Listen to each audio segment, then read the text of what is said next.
할렐루야. 네, 우리 좌우에 계신 분들하고 인사하겠습니다. 너무 잘 오셨습니다. 너무 잘하셨습니다. 네, 감사합니다. 자, 오늘은 기도 세미나 제6과를 함께 살펴볼 수 있도록 하겠습니다. 자, 기도 훈련의 모델 첫 번째 시간인데요. 자, 어떤 기도가 있느냐, 물론 어떤 기준을 가지고 구별하느냐에 따라서 좀 달라질 수 있겠지만, 자, 먼저, 오늘은 자화상 기도하고 파장형 기도, 이름을 그냥 그렇게 붙여놓은 거예요. 자, 그래서 어떤 내용인지에 대해서 우리 좀 살펴볼 수 있도록 하겠습니다. 자, 마음문 열기에 스토리가 하나가 나와 있는데, 자, 같이 한번 내용을 좀 기억하시면서 읽어보겠습니다. 시작! 꼬부랑 할머니라는 노래를 만든 한태근 선생의 일화입니다. 선생은 신일고등학교에서 음악교사를 하면서 교회에서 지휘자로 활동했는데 어느 날 소변을 보는데 피가 나온 것을 알게 되었습니다. 검사를 하자 방광뿐 아니라 그 주변 전체가 다 암으로 뒤덮여 버렸다는 결과를 받게 되었습니다. 수술조차 쉽지 않은 상황이 된 것입니다. 그때 한태근 선생은 하나님께 기도했습니다. 하나님, 내가 아직 할 일이 많아 있습니다. 저에게 4개월만 생명을 연장해 주십시오. 의사가 그는 가망이 없다고 했으므로 그의 기도는 기적을 불러왔습니다. 하나님은 수술을 성공하게 하셨고 생명을 연장해 주셨습니다. 당시 선생은 성경책을 찬송가로 만들어서 창세기부터 계시록까지의 내용을 찬송으로 부를 수 있게 작업을 하고 있었는데 하나님께서 살려주심으로 그 작업도 계속할 수 있었습니다. 그뿐만 아니라 그 찬송집을 만들 제작비도 없을 때에도 하나님께 기도로 간구했는데 꼬부랑 할머니라는 노래를 쓰겠다며 사용료 700만 원을 누군가가 가져왔습니다. 결국 그 돈으로 찬송집을 만들 수 있었습니다. 이처럼 그는 순간순간 기도를 통해 하나님의 도우심 속에서 살아갔던 것입니다. 자, 꼬부랑 할머니 노래를 아세요? 꼬부랑 할머니가 동요 같아요. 동요죠. 자, 이 곡을 만든 한태근 선생의 일화. 결국은 어려운 상황을 만났을 때 이분 같은 경우는 무엇하기를 선택했다는 거예요? 기도하기를 선택했다라는 것입니다. 그래서 교회 지휘자로 그렇게 활동도 하면서 나름대로 열심히 살았는데 하나님 왜 이런 일을 나에게 허락하십니까? 라고 반응하지 않고 그 상황 가운데 하나님께 기도함으로 나았던 거, 심지어는 수술에 대한 기도와 더불어 또 작업할 수 있는 제작비가 없는 것으로 인한 어떤 그런 내용들, 그 모든 것들 결국은 하나님의 도우심, 기도를 통하여 하나님의 도우심으로 살았던 사람이었다. 그래서 기도가 생활화되었던 사람이다라고 우리가 생각해 볼 수 있죠. 자, 근데 오늘 이 스토리를 읽으면서 우리가 문득 떠오르는 누군가가 좀 있을 수 있을 것 같아요. 이 한태근 선생 같은 경우는 죽음을 앞에 둔 상황 가운데서 기도하는 것을 통하여 생명을 연장을 받았어요. 자, 성경 안에서 생명 연장을 받았던 히스기야 왕이 생각이 납니다. 자, 이 스토리와 히스기야의 스토리를 우리가 조금 비교를 해볼 필요가 있다는 것입니다. 자, 이 한태근 선생의 기도는 하나님 나의 생명을 연장시켜 주십시오. 이유가 뭐예요? 이게 누구를 위한 할 일이에요? 이게 하나님을 위한 할 일입니다. 다시 말하면 하나님 내가 살고 싶습니다 라고 하는 것이 목적이 아니라 하나님 제가 감당해야 할 사명이 더 있지 않습니까? 내게 주신 해야 할 일들이 더 있지 않습니까? 다시 말하면 사명을 위한 생명 연장을 위해 기도했어요. 근데 히스기야의 기도를 잘 들여다보면 히스기야는 무엇을 붙들고 하나님께 기도했습니까? 히스기야의 기도의 내용을 잘 들여다보면 히스기야가 이 한택은 선생처럼 앞으로 해야 할 사명을 위해 기도했기보다는 오히려 무엇이 기도의 내용이었느냐? 하나님, 내가 어떻게 살았는지를 보십시오라는 거예요. 내가 하나님 앞에서 얼마나 열심히 살았고 이 나라를 개혁시켜 보려고 얼마나 애를 썼고 내 노력과 내 헌신과 이것을 돌아보실 수 있다라고 한다면 나를 살려주십시오. 다시 말하면 생명 연장이 곧 히스기야가 지금까지 헌신했던 것에 대한 보상으로 생명 연장을 요구했다는 거예요. 전혀 다르죠. 방향성이. 자, 결국은 어떻게 되었느냐?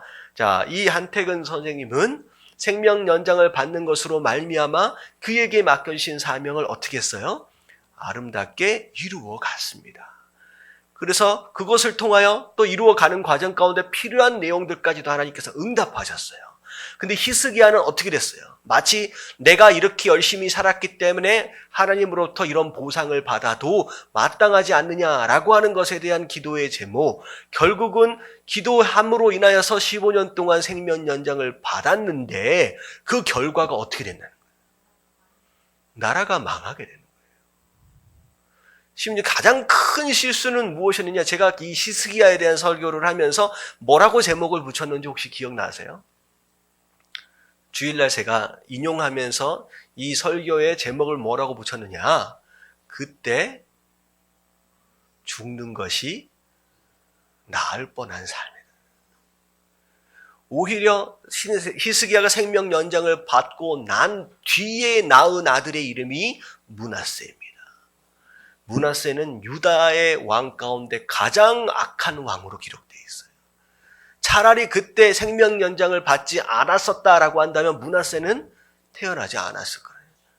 이스라엘, 이 유다 땅을 가장 우상 숭배하는 대로 몰고 갔던 그 아들이 오히려 그 생명 연장 받은 것으로 인하여서 태어났다라고 하는 거예요. 결국 중요한 건 뭐냐면 내가 기도해서 생명 연장을 몇 년을 받았다 못 받았다라고 하는 것이 중요한 게 아니라 왜 내가 생명 연장을 받아야 하느냐라고 하는 것에 대한 목적과 의미가 훨씬 더 중요하다라고 하는 거예요. 여러분, 오래 사는 것이 목적 되어서는 안 되는 줄로 믿습니다. 그래도 마음 가운데는 좀 더 살고 싶잖아요. 근데 그게 아니라는 거예요. 차라리 지금 죽는 게 하나님께 영광스러운 삶이 되어질 수 있다는 거예요.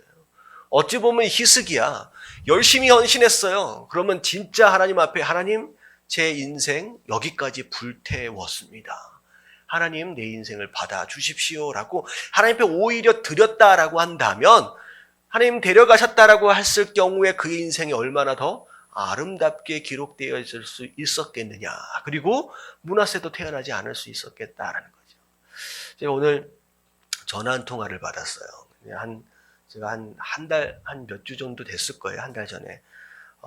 이제 미국에서 알고 계시는 분의 또 아는 분이 지금 병원에 입원해 계시는데 그 무균실이라고 하는 데 들어가 있어요. 근데 들어가 계시는데 이제 그 한 달 전까지만 해도 혹시나 기대를 걸어 보면서 이제 가서 한번 예배를 들어줬으면 해서 초청을 했는데 병원에서 무균실이기 때문에 아무도 못 들어온대요. 그래서 갈 수가 없었는데 나중에 상황을 봐서 좀 더 이제 상황을 봐서 다시 한번 또 연락을 해달라고 했는데 아직도 무균실에 계신데요. 근데 상황이 너무 안 좋아져서 이제 소망이 없는 상태가 되었다라고 하는 것으로 아들이 이제 전화가 왔습니다.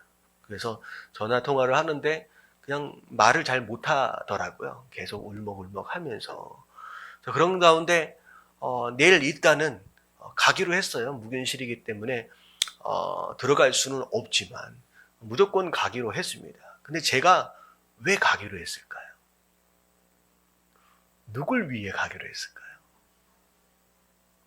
중요한 건 그래요. 물론 하나님께서 특별히 역사하셔서 그 병상에 누워있는 그분을 살리실 수도 있지만 더 중요한 건 뭐냐면 아버지가 죽음 앞에 서 있는 그 상황 가운데서 아들이 하나님에 대하여 어떤 믿음을 가지고 있느냐라고 하는 것이 훨씬 더 중요한 줄로 믿습니다. 하나님, 나 교회 다니는데 왜 나한테 이런 일이 일어나야 합니까? 라고 반응한다면 이건 너무 많은 것을 잃어버리는 거예요. 오히려 저는요, 가서 그 아버지가 살아날 수 있도록 치료하여 주시옵소서 라고 하는 기도보다는 오히려 그 아들을 위해서 기도해 주고 싶더라고요. 그래서 오늘 전화통화를 하다가 끊으려다가 잠깐만요, 제가 전화상으로도 제가 기도 한번 하겠습니다 라고 해서 오히려 아들을 위해서 제가 기도했습니다. 저는 그런 것 같아요. 언젠가 태어나서 언젠가 가는 인생이에요. 그렇잖아요. 뭐 100년, 200년 계속 살 수는 없거든요. 중요한 건 뭐냐면 세상 사람들은 그렇게 얘기할 수 있어요. 좋은 이름을 남긴다라고 하는 의미 속에서 그래도 뭔가를 이루어내야 되지 않겠느냐. 우리는 우리의 이름을 남기기 위해 사는 사람들이 아니잖아요. 과연 하나님 앞에서 내 인생이 어떻게 어떤 열매로 기억되어질 수 있느냐라고 하는 것이 100년, 200년 사는 것보다 훨씬 더 중요한 것인 줄로 믿습니다. 지금 이 순간 나를 부르신다라고 할지라도 하나님 앞에서 내가 어떤 인생으로 기록되어지느냐라고 하는 게 더 중요한 것 같아요. 너무 오래 살라고 애쓰지 마시고요. 너무 오래 살라고 애쓰지 마시고 부르시는 그날까지 잘 사셔서 잘 마무리할 수 있는 저와 여러분들 되시길 주님의 이름으로 축원합니다. 그래서 히스기야의 기도는요, 제가 어떻게 보면 말씀을 전하면서도 물론 이 기도를 특별한 기도로 좋게 평가할 수도 있지만 저는 너무 마음 아픈 기도와 같다라는 생각이 들어요. 정말로 하나님 바라보고 정말로 헌신했고 하늘에 대한 소망이 있었다라고 한다면 히스기야가 벽을 보고 그렇게 기도하지는 않았을 거예요. 우리가 정말로 하늘에 대한 소망을 두고 그걸 믿고 기도할 수 있다라고 한다면 죽음까지도 우리의 믿음과 마음을 흔들어 놓을 수 없는 줄로 믿습니다. 자, 그래서 결국은 우리가 기도한다라고 했을 때 하나님 뜻 안에서 기도해야 한다라고 하는 것과 더불어 함께 생각해 볼 수 있는 내용이에요. 자, 밑에 보니까 우리는 기도를 통하여 하나님과 얼마나 친밀한 관계를 맺고 있습니까? 자, 이건 굉장히 중요한 질문이에요. 우리가 어떤 기도를 해서 어떻게 응답을 받을 것이냐라고 하는 것이 기도가 아니라는 거예요. 기도는 기도의 응답 자체의 어떤 내가 무엇을 원하는 것에 대하여 응답받아서 얻어냈다라고 하는 것 그 이상의 것이라는 거예요. 기도는 하나님과의 관계입니다.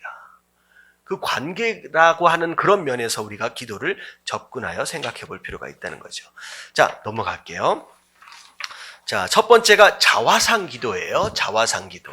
자, 이것은 어찌 보면 내가 누구냐라고 하는 것을 말씀과 기도를 통하여 스스로를 정립해 나가는 기도예요.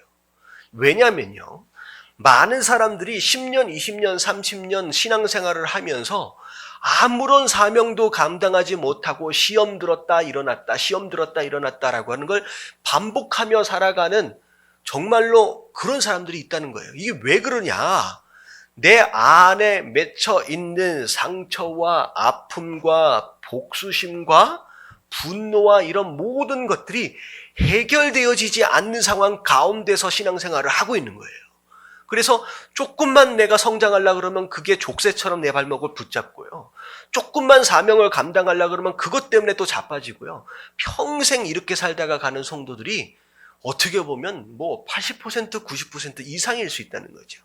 그래서 기도할 때 가장 중요한 게 뭐냐면 내 안에 있는 나 스스로의 문제, 소위 말하는 자화상, 나에 대한 잘못 그려진 그림부터를 다시 그리는 것부터 시작을 해야 그래야 제대로 위에서 아래서부터 쌓아 올려갈 수 있다라고 하는 거예요. 자, 그래서 가를 보면 자화상 기도란 무엇이냐? 다시 한번 읽어볼게요. 예수 그리스도 안에서 시작. 예수 그리스도 안에서 거듭난 우리의 진정한 모습은 엄밀히 말해서 내가 보는 나의 모습도 남이 보는 나의 모습도 아닙니다. 하나님께서 보시는 내 모습이 진정한 나의 모습입니다. 자, 내가 누구냐라고 하는 것을 알려면 내 눈으로 봐서도 안 되고 다른 사람이 보는 눈으로 들어서도 안 되고 누구의 눈으로 봐야 된다? 하나님의 눈으로 봐야 그때 내가 진짜 누구냐라고 하는 것을 발견할 수 있다라고 하는 거예요. 그래서 여러분 믿음은요 근본적으로 얘기할 때 나를 포함해서 모든 것에 대해 바라보는 것이 누구의 눈으로 바라보는 것이다? 하나님의 눈으로 바라보는 거예요. 나를 포함해서. 다시 말하면 내 삶 가운데 일어나는 모든 사건, 사고, 모든 관계, 모든 문제들 그것을 내 눈으로 바라보는 것이 아니라 하나님의 눈으로 바라보는 것, 그게 사실 믿음의 눈이다, 믿음의 시작이다라고 얘기할 수 있는 것이죠. 그래서 첫 번째, 나를 정말로 제대로 알려면 하나님의 눈으로 나를 바라봐야 한다는 거예요. 즉 성경에서 말하는 구원받은 자의 모습이 나의 참된 자화상이어야 한다라고 하는 거예요. 하나님의 눈은 어디로부터 알 수 있다?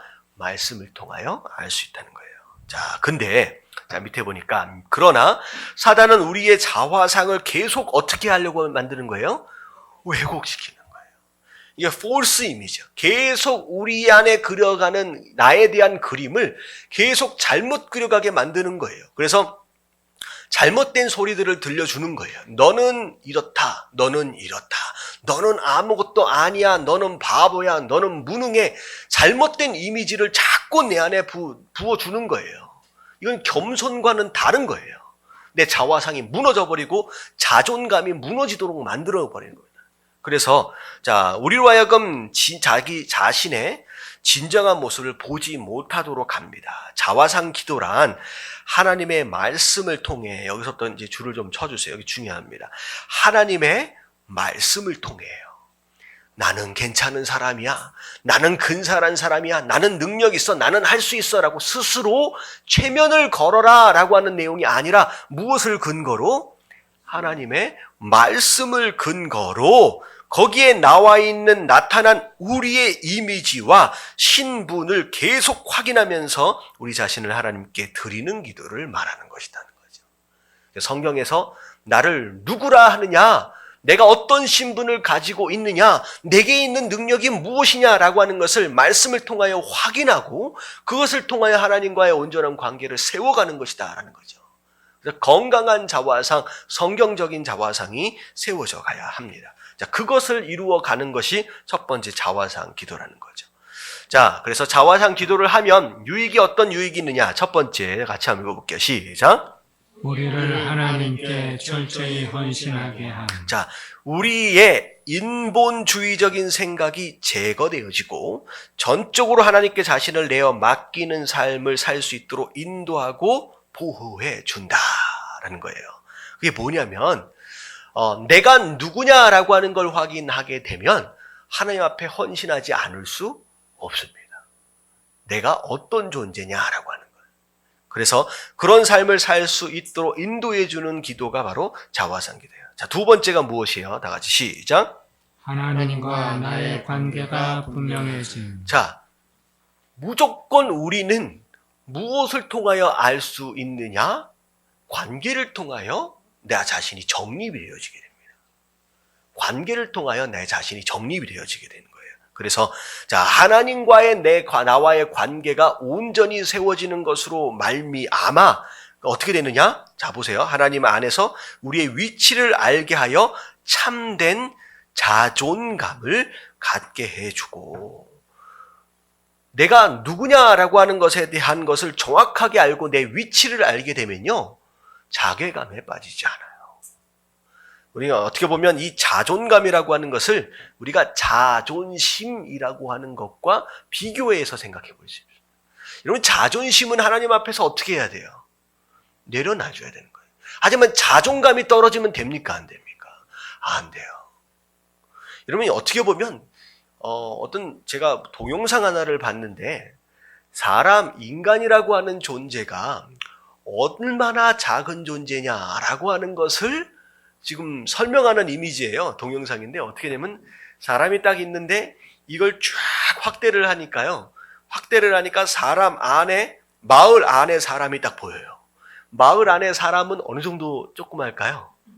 마을 안에 조금 점 정도 되잖아요. 근데 이게 쫙 확대를 해보니까 지구본이 나와요. 지구본 안에 마을은 얼마나 할까요? 정말로 조그마잖아요. 근데 갑자기 이 지구라가 쫙 이제 줌 아웃이 되더니만 뭐가 나오냐? 태양계가 나오는. 태양계 안에 지구는 얼마네요? 처음밖에 안 돼요. 근데 이 태양계를 구성하고 있는 은하계가 나오는 거예요. 은하계 안에 태양계는 얼마네요? 정말로 점밖에 안 되거든요. 근데 이 우주 안에 은하계가 몇 개 있대요? 수십억 개가 있대요. 그러니까 우주 안으로 쫙 가니까 그 은하계도 점인 거예요. 자, 거꾸로 얘기해보면 우주 만물 쫙 밖에서 볼 때 사람은 어떤 존재다? 정말로 먼지조차도 안 되는 그런 존재처럼 딱 얘기를 하는 거예요. 여러분들 이게 어떻게 해석하느냐에 따라서 성경적인 해석이 될 수도 있고요. 이게 비성경적인 해석이 될 수도 있습니다. 자, 그것을 보는 순간 우리는 어떻게 바라봐야 돼요?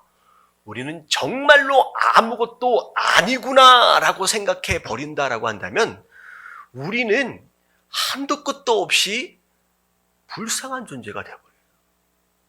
여러분 그 개념이 아니에요. 여러분 그 개념이 아니에요. 지금 자존감에 대한 이야기를 할 때 우리는 그 개념으로 그 동영상을 보면 안 되는 거예요. 정말로 먼지보다도 작아 보이는 그런 인생일지라도 잘 생각해 보세요. 이 천지 만물, 그 우주 만물을 누굴 위해 창조하셨다?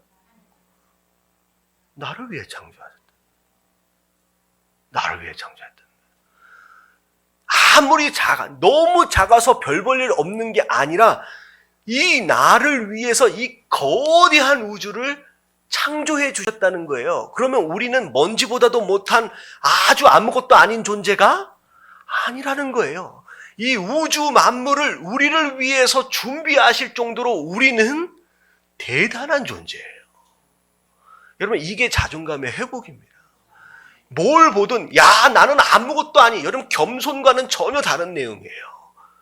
나는 아무것도 아니구나 라고 하는 게 아니에요. 이 만물을 나를 위해서 창조하셨대요. 여러분 생각해 보세요. 지금 제 아들이 저 뒤에서 계속 울고 있는데 지금 울고 있는데 쟤를 위해서 부모는 이것도 준비하고 저것도 준비합니다. 정말로 할 수 있는 최대한의 것들을 막 준비해요. 왜? 얘가 어떤 존재이기 때문에. 먼지처럼 아무것도 아닌 존재이기 때문에요? 아니에요. 준비를 막 해요.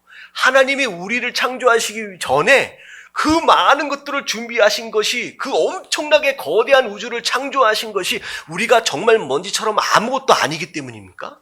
아니에요. 그 우주보다 훨씬 더 의미 있고 가치 있는 존재이기 때문에 그 거대한 것을 우리를 위해 준비하셨다라고 하는 거예요. 그러니까 내가 왜, 무엇을 위해 내가 어떻게 창조되었느냐, 내 위치를 제대로 알면요. 내가 이 자존감이나 이런 것들이 바닥으로 떨어질 필요가 없다라고 하는 거예요. 여러분, 내가 소중한 존재다라고 하는 걸 깨달으시길 주님의 이름으로 축원합니다. 아멘. 서로 한번 이야기 좀 해주세요. 대단한 존재입니다. 대단한 존재입니다. 그리고 그 산업혁명이 일어나면서 대량 생산이 많이 이렇게 되어지잖아요. 대량 생산의 특징은 뭐냐면 한꺼번에 많은 것을 빠른 시간에 만들어낼 수 있어요. 다시 말하면 상품화 시키는데 굉장히 도움을 준 이제 그런 시스템입니다. 근데 중요한 건 뭐냐면 많은 것을 빨리 만들어낼 수 있지만 그 많은 것들이 서로가 다 어때요? 다 똑같아요. 옆에 한번 쳐다보세요. 똑같은 사람 혹시 있나? 정말 달라요. 정말로 좋아하고 사랑한다고 해서 결혼한 내 와이프, 내 아내도요, 달라도 이렇게 다를 수가 없어요. 정말 달라요. 우리는 대량 생산해서 만들어진 상품이 아니에요. 어떤 존재냐? 영어로 마스터피스라고 그러잖아요. 한 사람 한 사람 특별하게 계획해서 만들어 주신 작품이다라고 하는 걸 깨달으시길 주님의 이름으로 축원합니다. 결국은 자화상 기도는 그걸 깨닫도록 하는 거예요. 제가 성경 말씀을 읽다가 겸손해지다가 자화상까지도 깨어져 버린 사람이 누가 있느냐? 모세라고 하는 사람이에요. 맨 처음에는 교만했잖아요. 내가 내 민족을 구원해 볼 수 있을 것처럼 왕자로 있었을 때. 근데 광야로 쫓겨나가지고 40년 동안 양 치다 보니까 자기 양도 없어요. 장인의 양을 치다 보니까 자기가 어떻게 됐느냐? 겸손해진 것 같다가 그게 넘어가 버렸어. 어떻게 됐어요? 하나님 앞에서 뭐라 그래요? 나는 아무것도 못한대요. 마치 자기가 쓰레기처럼 돼버린 거예요. 이렇게 돼버린 거예요. 그래서 그거는 하나님께서 원하시지 않는 극단적인 겸손의 모습이죠. 그것은 아니라는 거죠. 그래서 우리가 이 기도가 제대로 되어지게 되면 나의 위치와 더불어 하나님과의 관계 안에서 내가 어떤 존재냐라고 하는 걸 깨닫게 되고요. 과거에 있었던 상처나 아픔이냐 이 모든 것들이 사실은 별것이 아니었구나라고 하는 것들 어떻게 이게 해결되어질 수 있다라고 하는 거예요. 그래서 자, 이제 세 번째 보면 과연 자화상 기도 어떤 내용이어야 하느냐라고 하는 거예요. 자, 1번 같이 한번 읽어볼게요. 시작. 하나님은 창조주, 우리는 피조물임을 고백하며 기도합니다. 자, 하나님과 우리와의 관계가 어떤 관계냐라고 하는 것이 자화상 기도의 핵심입니다. 자, 첫 번째는 하나님과 내가 어떤 관계라는 거예요? 창조주와 피조물의 관계예요. 여러분, 창조주와 이 피조물의 관계에 대한 것이 먼저 세워지질 않으면요, 교만해질 수 있습니다. 절대적으로 나는 하나님께서 지으신 피조물이구나라고 하는 피조물이구나라고 하는 것을 인정할 수 있어야 된다는 거예요. 그래서 밑에 보니까 하나님은 우리를 지으신 창조주이십니다. 우리는 그분의 모양과 형상을 따라 지음받은 피조물이며 그분의 다시 말하면 소유되어진 자예요. 하나님은 또한 우리의 구세주가 되십니다. 우리가 기도로 이 사실을 고백할 때 하나님께로부터 귀히 여김을 받을 수 있습니다. 시편 100편 3절 말씀 같이 한번 읽어볼게요. 시작. 여호와가 우리 하나님이신 줄 너희는 알지어다. 그는 우리를 지으시니요 우리는 그의 것이니 그의 백성이요 그의 기르시는 양이로다. 자, 그래서 우리가 신앙을 간다라고 하는 것에 있어서 굉장히 중요한 세 가지 신앙이 있다라고 말씀을 드렸습니다. 자, 첫 번째는 창조 신앙이고, 두 번째는 십자가, 세 번째는 부활이라고 말씀을 드렸어요. 자, 이것은 이제 신학적으로 정리되어진 개념은 아니고, 제가 목회적으로 제가 풀어낸 내용이에요. 자, 창조 신앙이다라고 하는 것은 곧 무엇을 얘기하느냐? 나의 하나님이 누구다? 창조주 되신다는 거예요. 이 세상을 만드신 분이다라고 하는 것에 대한 믿음입니다. 그래서 출애굽기도 마찬가지고요. 출애굽기도 마찬가지고 시편도 마찬가지고 이 창조 신앙을 굉장히 강조하고 있어요. 여러분들 모세 오경은 누가 썼다라고 보통 알고 있어요? 자, 모세가 썼습니다. 자, 사실은 모세가 썼다라고 얘기했을 때 성경 안에서 가장 첫 번째로 기록되어졌을 만한 성경은 어디서부터라고 생각이 되세요? 그럼 창세기가 아니라 사실은 출애굽기에서부터 썼다라고 얘기하는 게 조금 더 맞을 것 같아요. 왜냐하면 모세가 내가 어떤 인생을 살았느냐라고 하는 것부터 시작이 되니까 모세가. 근데 모세가 출애굽기의 과정을 마치 역사책처럼 기록해 가고 있는 상황 가운데 출애굽기, 레위기, 민수기, 신명기까지 쭉 써가잖아요. 근데 갑자기 전혀 출애굽과는 상관이 없는 창세기를 모세가 쓰기 시작했어요. 창세기를 모세가 어디서 썼을까요? 창세기를 모세가 어디서 쓸까요?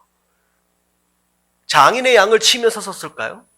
아니에요. 애굽의 왕으로 있을 때 쓰는 게 아니라 광야 생활하면서 40년 동안 쓴 거예요. 근데 왜 모세가 창세기를 쓰겠다라고 하나님께서 명령을 하시고 모세가 쓰기 시작했느냐? 광야, 아무것도 없는 곳이에요. 하나님 붙잡지 않으면 죽을 수밖에 없어요. 정말로 붙들 수 있는 분이 하나님밖에 없는 바로 그런 상황 가운데서 우리가 믿고 있는, 우리가 의지하고 있는 하나님이 누구냐라고 하는 것에 대한 개념이 제대로 서 있지 않으면 어떻게 되는 거예요? 신앙이 무너지는 거예요. 모세가 거기서 쓰는 거예요, 장소. 결국은 모세가 창세기를 쓰면서 우리가 믿고 의지하고 따라가고 있는 이 하나님이 어떤 분이냐? 창조주 하나님이다. 보통 분이 아니라는 거예요. 이방신이 섬기는 그런 우상들 가운데 하나가 아니라 이 세상 만물을 창조하신 바로 그분이다라고 하는 것을 이스라엘 백성들에게 알려주고 싶은 거예요.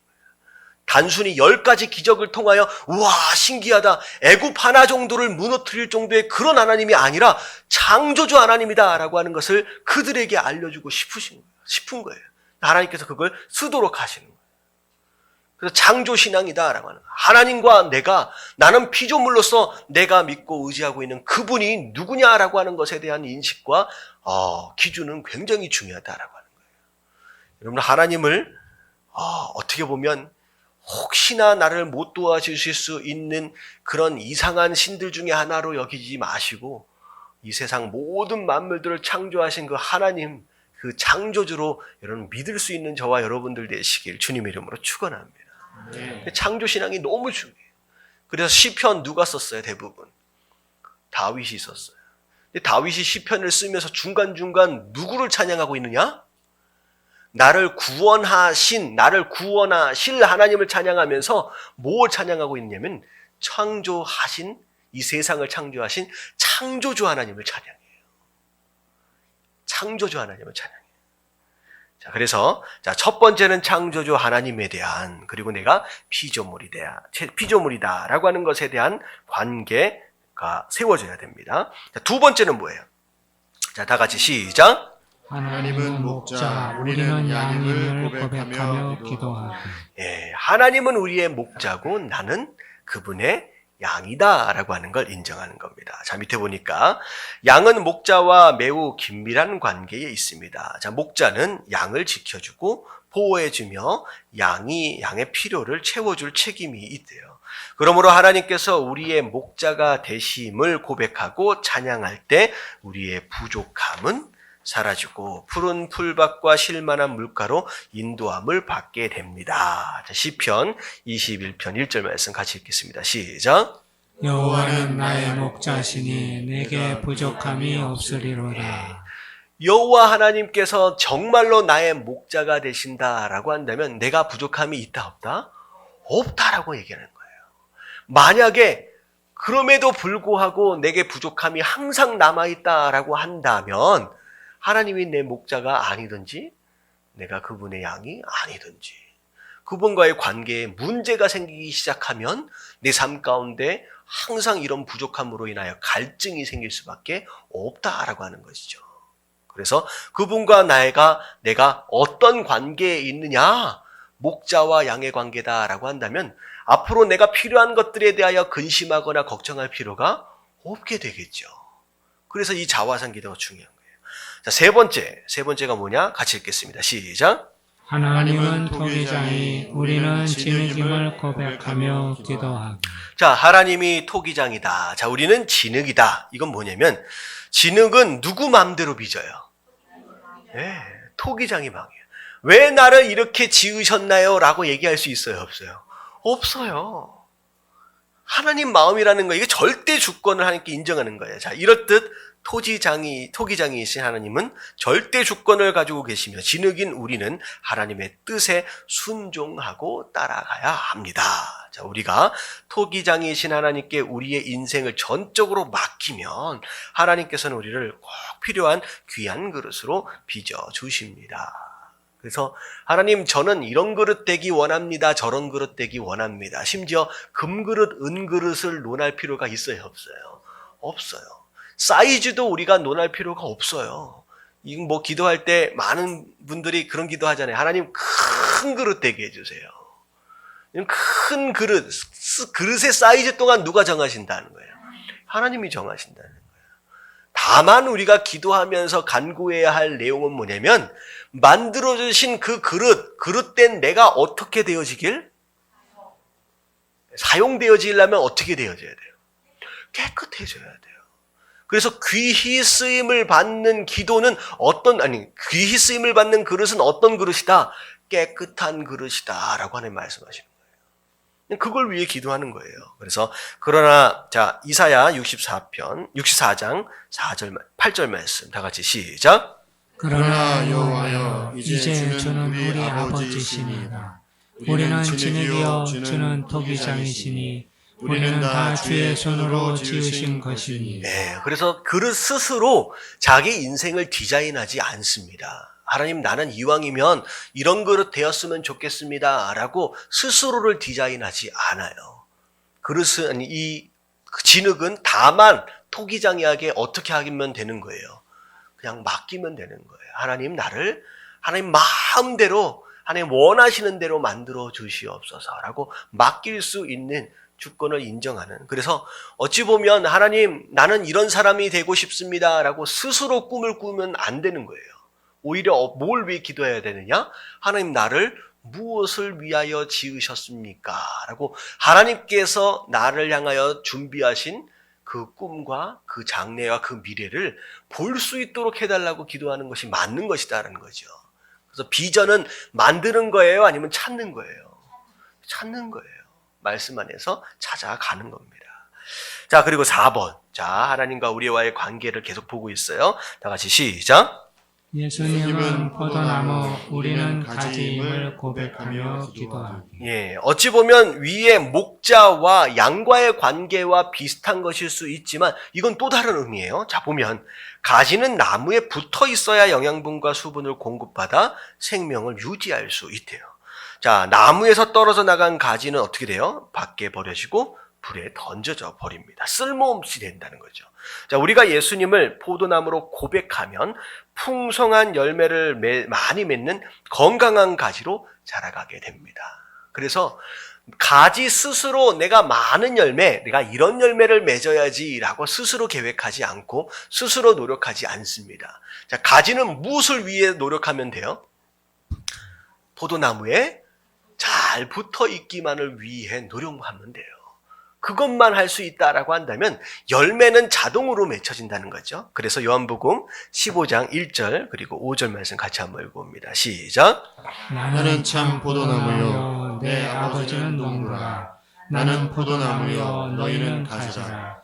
그가 내 안에 내가 그 안에 거하면 사람이 열매를 많이 맺나니 나를 떠나서는 너희가 아무것도 할 수 없습니다. 예, 그래서 비가 언제 올지, 햇빛이 언제 셀지, 거름이 언제 주어질지를 걱정할 필요가 없어요. 그냥 가지는 포도나무에 붙어 있기만 하면 된다는 거죠. 그래서 기도할 때 내 자화상, 결국은 내 모든 열매를 맺기 위한 모든 에너지와 영양분의 근원은 누구다? 예수 그리스도뿐이다, 하나님뿐이다 라고 하는 것을 인정하는. 자, 그렇다라고 한다면 내가 어찌 보면 마른 막대기처럼 볼 일 없어 보이는 아주 얇은 그런 가지다라고 할지라도 스스로에 대해서 낙심할 필요가 있어요? 없어요? 없어요. 내 능력이 어떤 능력이 있고 내 은사가 어떤 은사가 있고 그것에 대하여 염려할 필요가 없어요.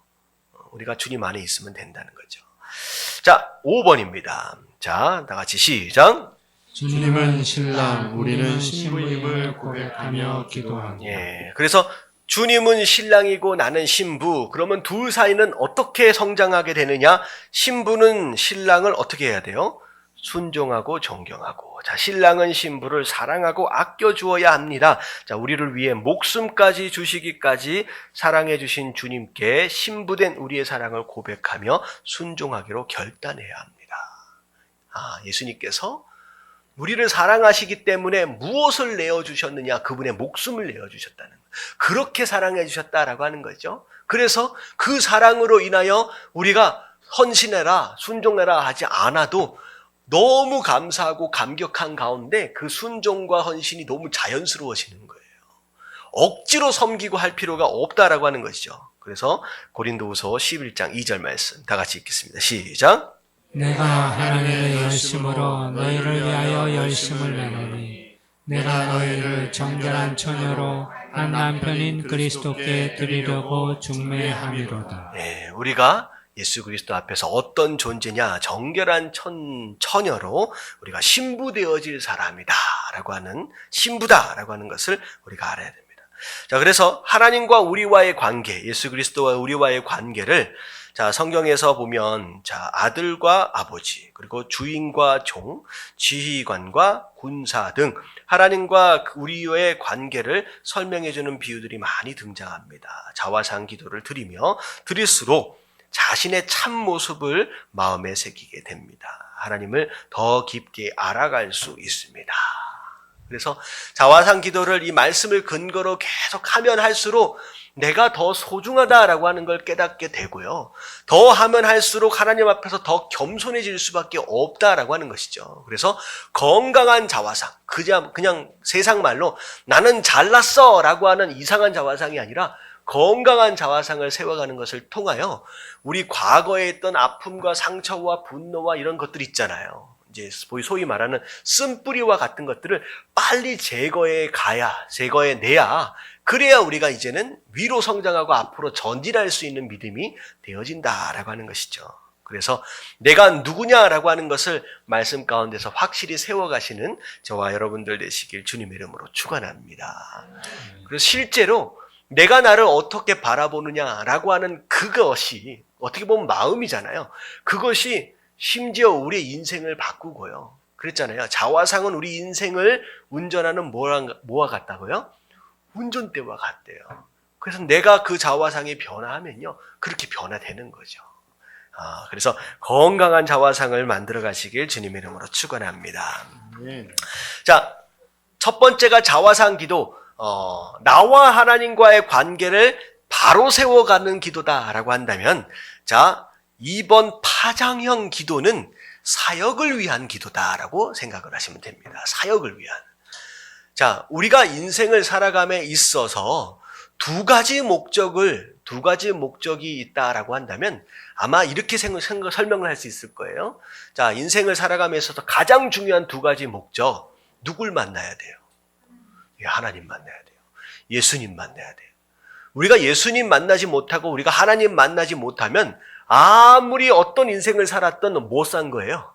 그냥 헛산 겁니다. 가장 중요한 목적은 무조건 하나님을 만나고 예수님을 만나는 거예요. 자, 그 다음 예수님을 만나고 하나님을 만난 자라고 한다면 그 다음에 인생의 목적이 뭘까요? 조금 더 앞에 1번의 목적과 좀 연관해서 좀 생각을 해본다면요. 하나님을 만나고 예수 그리스도를 만나는 게 첫 번째 목적이다라고 한다면 두 번째는 아직 만나지 못한 사람들을 만나도록 하는 게 두 번째 목적입니다. 전도하는 거예요. 우리 인생의 목적을 딱 두 가지로 그냥 정리할 수 있습니다. 내가 어떤 집에서 살고 내가 어떤 기업을 일으키고 내가 뭘 하고를 생각하는 게 아니라 딱 두 가지예요. 하나님을 내가 만나느냐라고 하는 거. 그리고 만난 다음에 뭐 해야 돼요?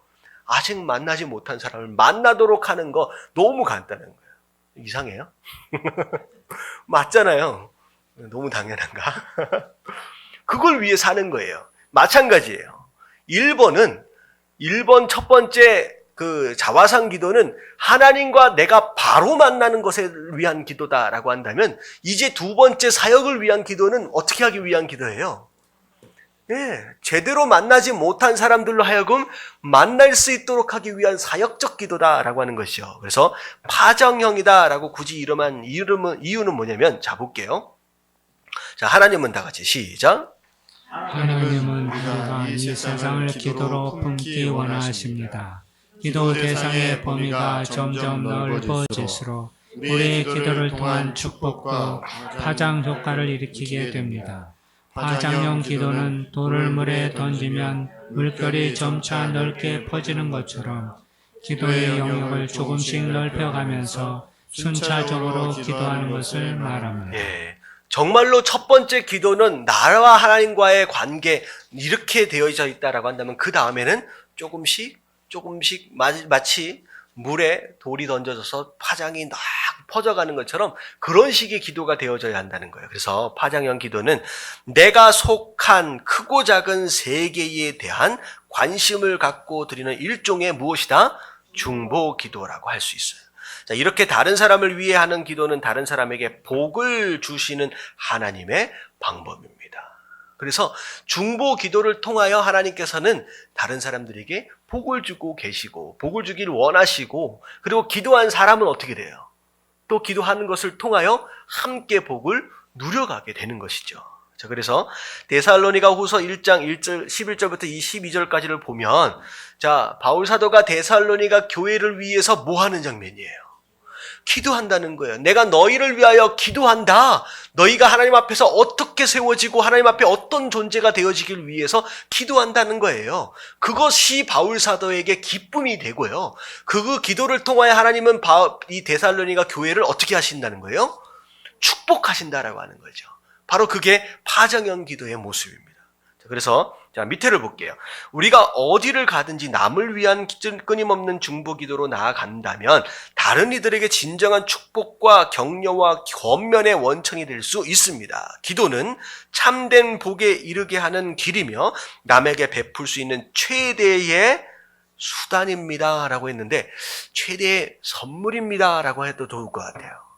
다른 사람들에게 줄 수 있는 최대의 선물이 무엇이냐? 기도라는 거예요. 기도. 또한 기도는 남을 축복할 수 있는 능력으로서 하나님께서 주신 선물입니다. 자, 특히 다 같이 시작. 특히 파장형 기도는 오래 기도하고 싶어도 막상 5분, 10분 정도 기도하고 나면 더는 무엇을 위해 기도해야 할지 모르는 사람에게 도움이 됩니다. 이 방식대로 기도하면 1시간 이상 기도하는 것이 가능하고, 특히 제목을 정하여 기도하는 모임을 인도할 때 유용합니다. 네, 너 기도할 제목이 없습니다 라고 이야기할 사람들에게 이 방법을 사용하면요, 1시간이든 2시간이든 기도할 제목들이 끊임없어진다는 거예요. 자, 뒤에 나올 겁니다. 어떻게 기도하는지. 자, 일단은 파장형 기도의 유익. 자, 이렇게 기도하면 어떤 유익이 있느냐. 남을 위해서 기도하는데 나에게 유익이 있대요. 이 기도가. 이 기도. 왜 그런가? 자, 1번 다 같이 시작. 서로 사랑하는 힘을 길러줍니다. 자, 서로 사랑하는 힘을 길러줍니다. 여러분, 사랑하는 게 쉬워요? 어려워요? 여러분, 이게 굉장히 어려운 겁니다. 어떻게 보면 내 남편도, 내 아내도, 내 자녀도, 내 부모님도 온전히 사랑하기가 쉽지 않은 것이 바로 우리 인생의 한계예요. 그렇잖아요. 뭐 기분 좋을 때야 뭐 못하겠습니까? 근데 조금만 어려워지고 조금만 이상해지면 이 마음 가운데 그렇게 쉽지가 않다는 거죠. 근데 중요한 건 뭐냐면요, 남을 사랑한다라는 게 과연 쉽겠느냐는 거예요. 근데 예수님은 뭐라고 말씀하셨어요? 누구까지 사랑하라? 원수까지 사랑해요. 여러분들, 원수는 누구를 얘기하는 거예요? 나를 어렵게 만든 사람이에요. 나를 힘들게 만든 사람이에요. 나를 힘들게 만든 사람이에요. 근데 그런 사람을 내가 과연 사랑할 수 있겠느냐라고 하는 거예요. 여러분, 이게 실제로 있었던 이야기예요. 미국에서 있었던 이야기인데, 미국에서 잠깐 조금만 정리할게요. 전도사님 한 분이 이민교회에 이제 들어왔습니다. 근데 나중에 이 전도사님이 누구였느냐라고 하는 것이 밝혀졌는데, 어떻게 밝혀졌냐? 고등학교 때 갱스터랑 같이 어울려 다녔었대요. 그래가지고 누군가를 왕따를 시키고 계속 3년 동안 너무 괴롭혔었다는 거예요, 누군가를. 그리고 나서 이 전도사님이, 그때는 전도사님이 아니었겠죠. 그래서 그분이 나중에 2, 3년 정도 지나서 하나님을 만나서 주의 종일 길을 가기로 했다는 거예요. 그래서 전도사님이 됐어요. 그리고 나서 잊혀진 상황 가운데서 성장을 했어요. 이 전도사님도 어떻게 보면 5년 전, 6년 전 이야기예요. 근데 부임을 받아서 이 교회에 들어왔는데, 그 중에 청년 하나가 있었는데, 그 청년이 그 전도사님이 그 5년 전, 6년 전 그렇게 괴롭혔던 그 청년이 그 교회에 있네. 그러니까 이 청년은 그 전도사님 얼굴을 볼 때마다 어때요? 이가 갈리는 거야. 근데 중요한 건 문제는 그 청년이 문제가 아니라 그 스토리를 대략 이제 알고 있는 그 부모님, 아버지가 장로님이야, 또 그 교회에. 그 교회에. 근데 이 아이가 왕따 당하고 너무 힘들어가지고 학교를 옮겨가야 할 정도로 쉽지 않았었다는 거예요. 근데 그 장로님이, 새로 부임해온 이 전도사님이 과거에 그런 존재였고, 그런 사람이었고, 내 아들을 그렇게 괴버렸던 사람이었다라고 하는 걸 깨닫는 순간, 이 장로님이 어떻게 했을 것 같아요? 담임 목사님을 만나서 쫓아내야 된다.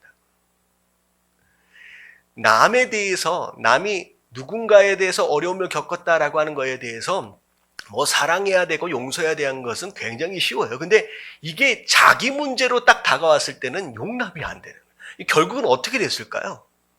목사님이 아무리 이야기해도 소용이 없어요. 결국은 전도사님은 다른 교회로 쫓겨날 수밖에 없었어요. 쫓겨날 수밖에 없었어요. 설교 가운데 대부분은 뭐 하라는 거예요? 서로 사랑하라는 거예요. 장로까지 됐어요. 교회의 지도자잖아요.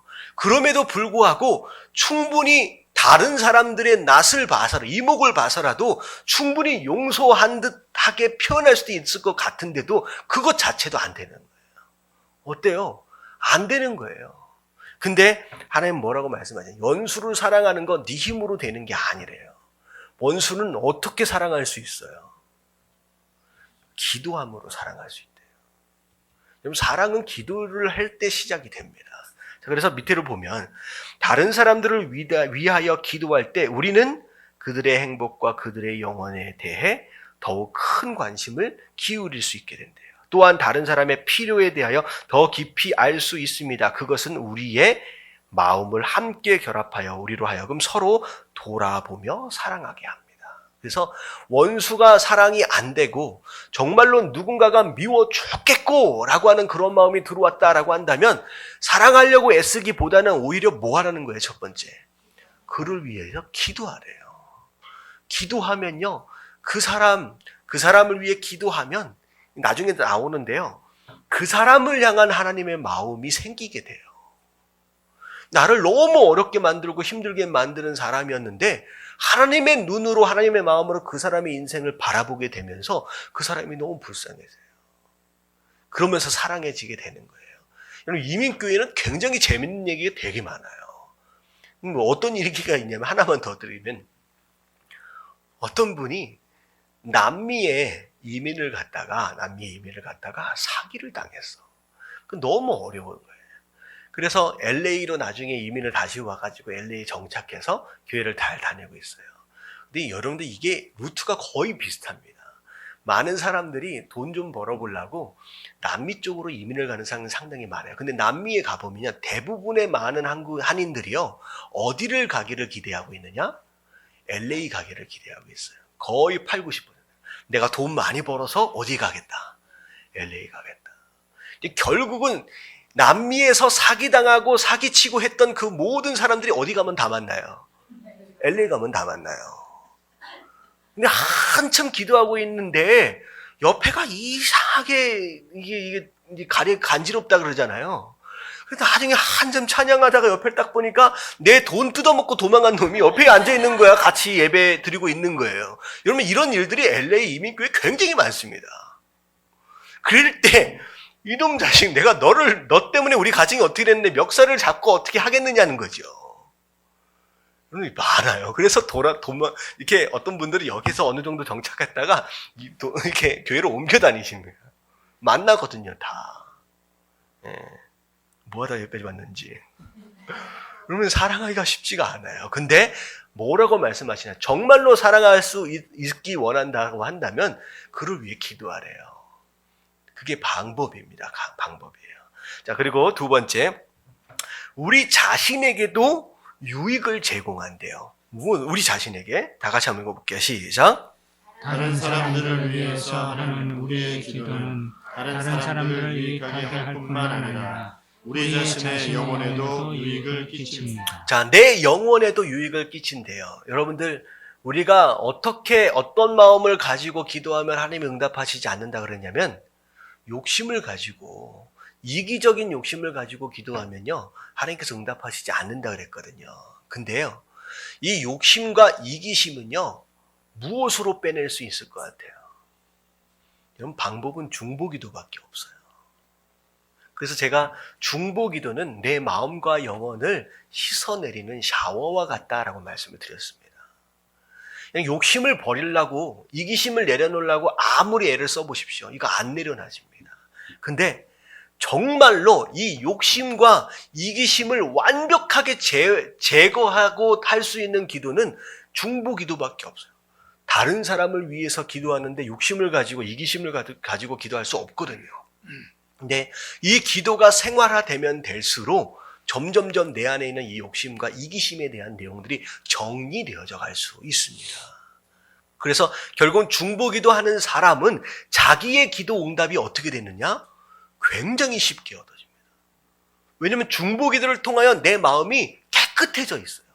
정리정돈 돼 있어요. 기도를 막는 많은 장애들을 중보기도를 통하여 이미 제거되어져 있기 때문에 중보기도 하는 사람, 많이 하는 사람은 자기 기도는 간단하게 해도 그냥 응답받는 거예요. 그건 기도를 오래 해서 응답받는 것이 아니라, 세게 해서 응답받는 게 아니라, 기도를 할 수 있는 기도를 하고 있는 기도자가 어떻게 돼 있기 때문에, 준비되어졌기 때문에. 그래서 정말로 내 영혼의 건강함과 정말로 내 기도의 응답을 위해서라도 뭐하라? 중보기도를 해라. 자, 또 여기서 또 잘못하면 이기심이 또 들어갈 수 있어요. 내 기도 응답받기 위해서 중보기도를 해야지라고 하면 또 이기심이 되겠죠. 근데 그런 것들까지 다 버릴 수 있으면 내게 유익이 됩니다. 근데 가능하면 중보기도가 그 역할을 감당하려면 나랑 전혀 상관이 없는 사람을 위해서 기도하면 훨씬 더 효과가 있어요. 진짜 용서가 안 되고 정말로 파렴치한 놈 같은 사람들을 하나 고르세요. 그래서 누구를 위해 기도했냐면, 누구는 김정은을 위해서 기도했대요. 생각을 해봤대요. 중보기도 제대로 하고 싶은데 정말로 용서하기 쉽지 않은 누군가를 찾아봐야 되겠는데, 근데 머릿속에 딱 떠오르는 게 김정은이었어요. 그래서 저 사람을 위해서 내가 기도해야 되겠다라고 한 사람도 있더라고요. 자, 그리고 세 번째. 자, 중보기도를 하면 어떤 유익이 있느냐? 하나님과 같은 마음이 됩니다. 자, 내가 하는 기도에 응답받기 위해서 누구의 뜻 안에서 기도하라 그랬어요? 여러분, 하나님 뜻 안에서 기도할 수 있어요. 해야 된다 그랬어요. 근데 하나님의 뜻은 어떻게 알 수 있느냐? 무엇을 통해 알 수 있다? 중보기도를 하면 그 하나님의 뜻이 보여집니다. 하나님의 마음이 보여진다는 거예요. 자, 밑에 볼게요. 다 같이 시작. 다른 사람들을 위해 기도할 때 우리는 하나님의 마음을 알게 됩니다. 하나님의 사랑, 연민, 감정의 일치를 맛볼 수 있습니다. 우리를 위하여 기도하고 있는 사람들을 향해 하나님께서 갖고 계시는 마음과 같은 마음을 갖게 됩니다. 하나님과 같은 마음을 갖는 것이 너무 중요한데, 그건 중보기도를 통하여 얻어질 수 있는 것이라는 거죠. 많은 사람들이 자꾸 성경 공부에서 하나님의 마음을 얻을 수 있을 것이다 라고 생각하는데, 그건 지식으로만 얻어지는 것이고, 정말로 그 마음은 다른 사람들을 위해 기도할 때만 우리가 깨닫게 되는 내용입니다. 자, 파장형 기도의 실제. 자, 어떻게 해야 되느냐? 처음 누구에서부터 시작되는 거예요? 나에게서부터 시작되는 거예요. 내 안에 돌을 하나를 탁 던져놓는 겁니다. 자, 그래서 파장형 기도는 나를 위한 기도로부터 시작됩니다. 자신의 필요와 문제들을 놓고 하나님의 은혜와 축복을 구한 후 자신의 사명을 이룰 수 있도록 기도합니다. 그래서 자기 안에 떨어진 이 돌이 이제 파장을 일으키면서 딱 가까운 곳으로 가는 거예요. 자, 누구예요? 그 다음에가 가족과 친지를 위한 기도입니다. 같이 한번 읽어볼게요. 시작. 그 다음에는 가장 가까운 사람들, 즉 배우자와 자녀, 부모님을 위해서 기도합니다. 그리고 형제, 자매, 가까운 친지들을 위해 기도하고 친구들을 위해 기도합니다. 자, 그래서 마치 이거는 파장형 기도는 어떤 모습과 같느냐? 그 사도행전에 보면 성령 받고 권능 받아서 어디 증인이 되리라고 말씀하셨어요? 예루살렘과 유다와 사마리아와 땅끝까지. 왜 사마리아부터 나와요? 순서를 좀 잘. 파장형이 그거예요. 지금 사도행전 처음 기록하고 있는 그 시대적 장소적인 배경은 어디 안에요? 예루살렘 아니잖아요. 예루살렘 교회예요. 자, 거기서부터 시작되는 거예요. 가까운 곳에서 시작되어서 사마리아란다.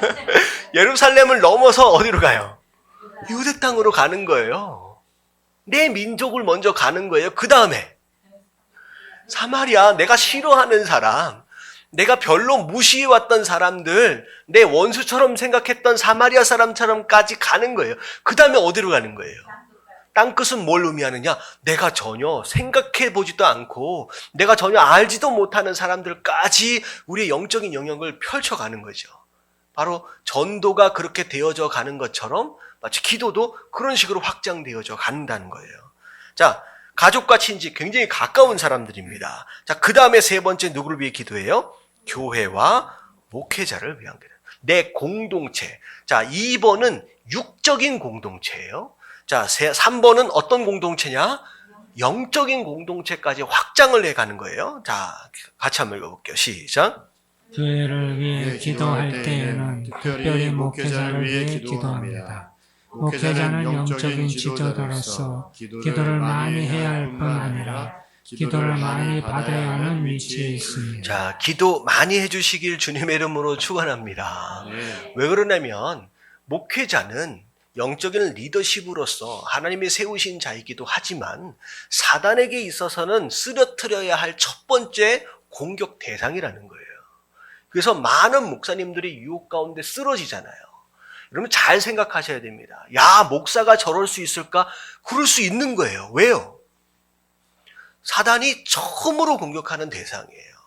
가장 유념해 놓고선 쓰러뜨리려고 하는 대상이기 때문에 충분히 그런 유혹과 그런 상황 가운데 넘어질 수 있는 가능성이 더 많은 거예요.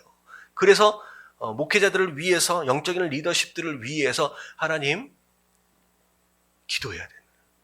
자칫 잘못하면 쓰러질 수 있고 엉뚱한 짓 할 수 있고요. 타락해버릴 수 있다라고 하는 것이죠.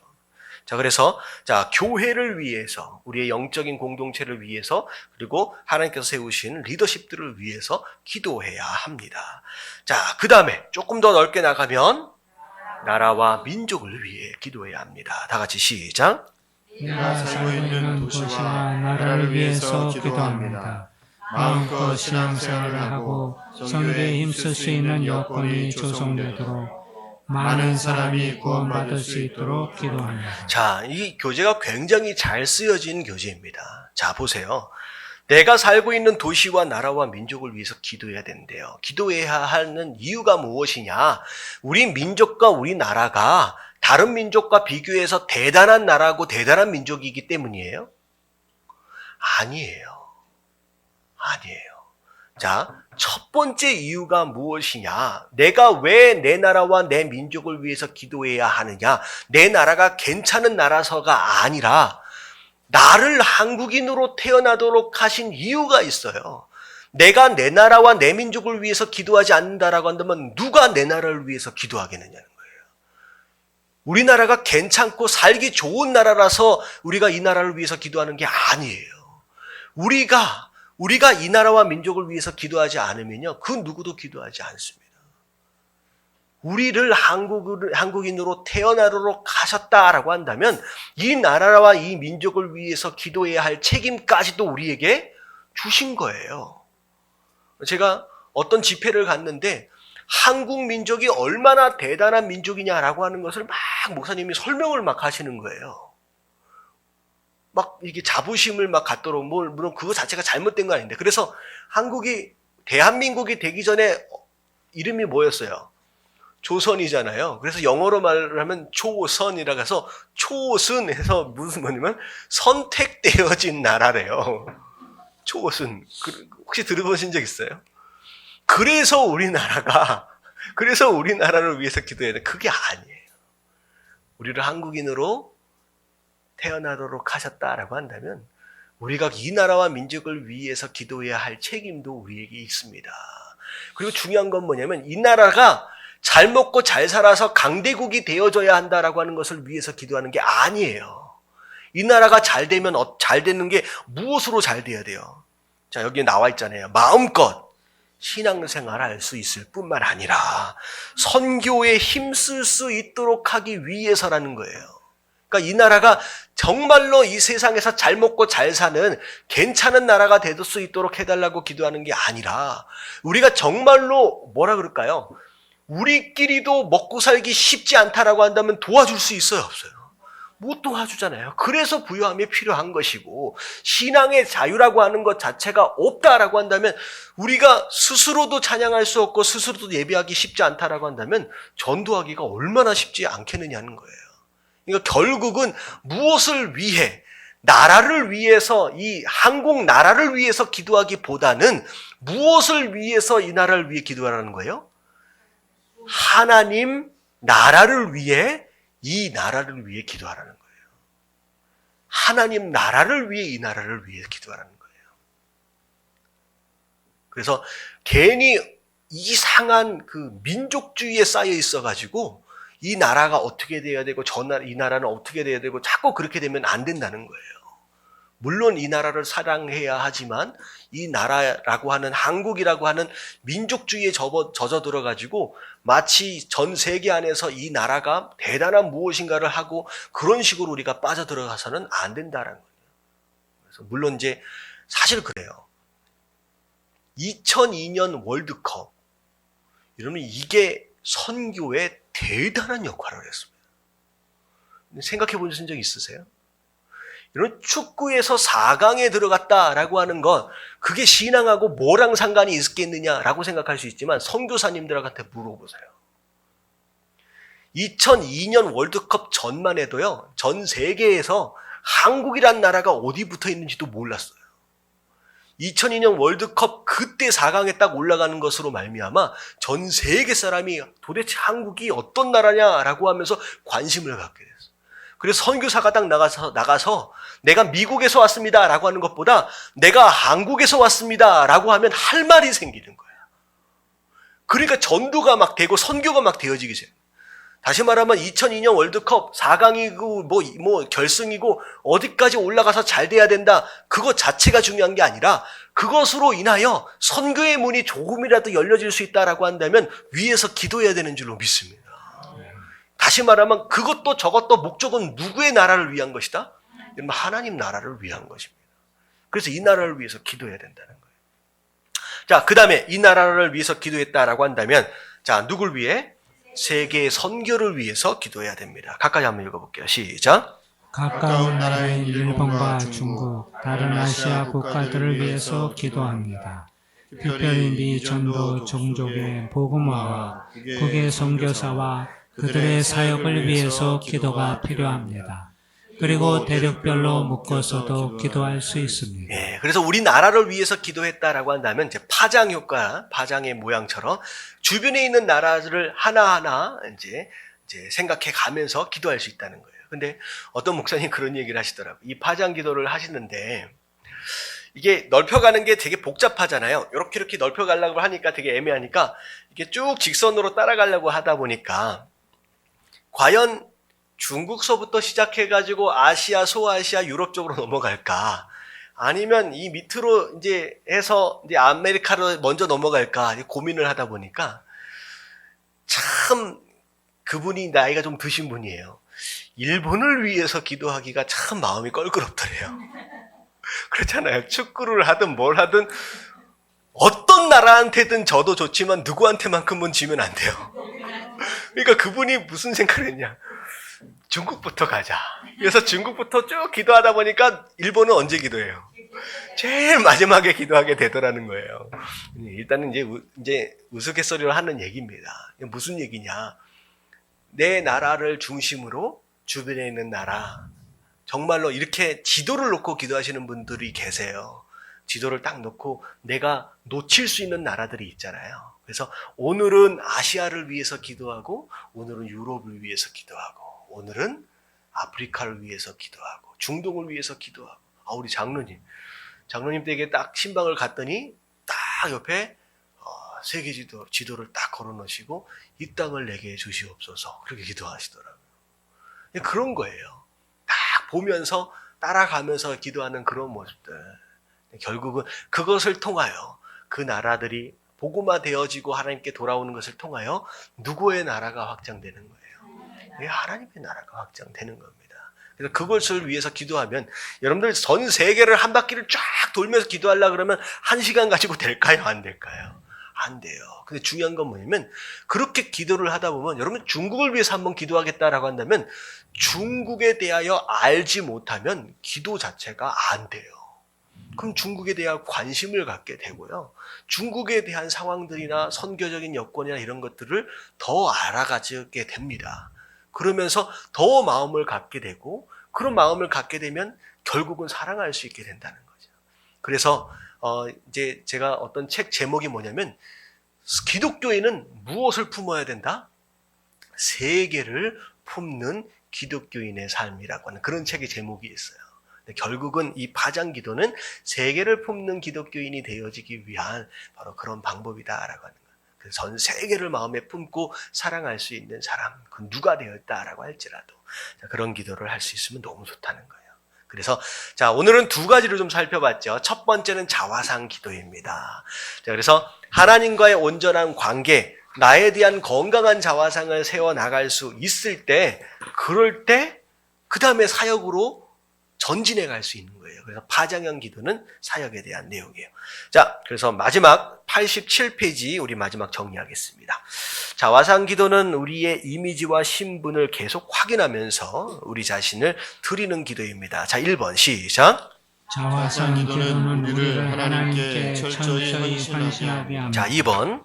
자화상 기도를 통해 하나님과 나의 관계가 분명해집니다. 자, 3번. 하나님은 창조주, 우리는 피조물. 하나님은 목자, 우리는 양. 하나님은 토기장이, 우리는 진흙. 예수님은 포도나무, 우리는 가지. 주님은 신랑, 우리는 신부임을 고백하며 자화상 기도를 하도록 합니다. 자, 이건 나와 하나님과의 관계 안에서 아름다운 건강한 자화상을 그려가는 거예요. 자, 두 번째는 파장형 기도입니다. 1번 시작.